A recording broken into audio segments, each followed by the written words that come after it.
Hicks பாசன் என்று அழைக்கப்படும் பிரபஞ்ச கட்டமைப்பின் அடிப்படை துகள் பற்றிய கண்டுபிடிப்பிற்கு இந்த ஆண்டிற்கான இயற்பியல் நோபல் பரிசு அறிவிக்கப்பட்டுள்ளது. இது தொடர்பான தகவல்களை தருகிறார் நமது செய்தியாளர் எம் மணிகண்டன். இந்த ஆண்டுக்கான நோபல் பரிசுகள் தற்போது அறிவிக்கப்பட்டு வருகின்றன. ஏற்கனவே மருத்துவத்துறைக்கான நோபல் பரிசுகள் அறிவிக்கப்பட்டுவிட்ட நிலையில் தற்போது இயற்பியல் துறைக்கான நோபல் பரிசு அறிவிக்கப்பட்டுள்ளது. இந்த இயற்பியல் துறைக்கான நோபல் பரிசானது மிகவும் பரபரப்பாக பேசப்படக்கூடிய இயற்பியலின் துகள் இயற்பியல் என்ற பிரிவுக்கு, அது தொடர்பான ஆராய்ச்சிகளுக்கு தற்போது நோபல் பரிசு வழங்கப்பட்டிருக்கிறது. இந்த நோபல் பரிசானது 2 விஞ்ஞானிகளுக்கு பகிர்ந்து அளிக்கப்பட இருக்கிறது. அந்த 2 விஞ்ஞானிகளும் என்ன கண்டுபிடித்தார்கள் என்பதை நாம் இப்போது பார்க்கலாம்.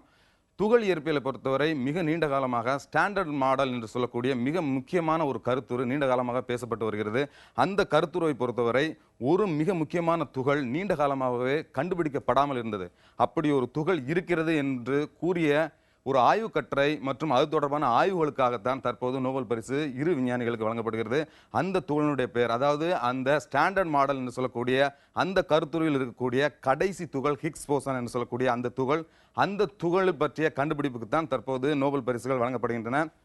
இந்த கண்டுபிடிப்பானது, அதாவது இந்த ஹிக்ஸ் போசான் என்று சொல்லக்கூடிய அந்த துகள் இருக்கிறது என்பதை கடந்த ஆண்டு செர்ன், அதாவது சுவிட்சர்லாந்தில் இருக்கக்கூடிய செர்ன் என்று சொல்லக்கூடிய அந்த ஆய்வு மையத்தில் நிரூபிக்கப்பட்டது.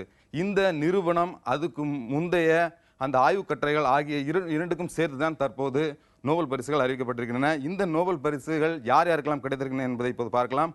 முதலாவதாக ஹிக்ஸ். இந்த ஹிக்ஸ் என்பவர் தான், இவருடைய பெயர் தான் தற்போது இந்த ஹிக்ஸ் போசான் என்று சொல்லக்கூடிய அந்த துகள் பெயரிடப்பட்டுள்ளது.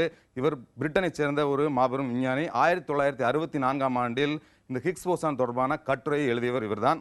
அடுத்ததாக இவரை போலவே இந்த ஹிக்ஸ் போசான் என்ற ஒரு துகள் இருக்கக்கூடும் என்ற ஆய்வு கட்டுரையை ஹிக்ஸுக்கு முன்கூட்டியே எழுதியவர். இவருடைய பெயர் ஆங்க்லேர். இந்த ஆங்க்லேர் என்று சொல்லக்கூடிய இந்த விஞ்ஞானியும் இந்த நோபல் பரிசுக்கு தற்போது தேர்வு செய்யப்பட்டிருக்கிறார். இவர் பெல்ஜியத்தை சேர்ந்தவர். தற்போது 2 விஞ்ஞானிகளுக்கும் இயற்பியலுக்கான நோபல் பரிசுகள் அறிவிக்கப்பட்டுவிட்ட நிலையில் தற்போது வேதியியல் துறைக்கான நோபல் பரிசு யாருக்கு கிடைக்கும் என்பதை உலகமே உற்று நோக்கி இருக்கிறது.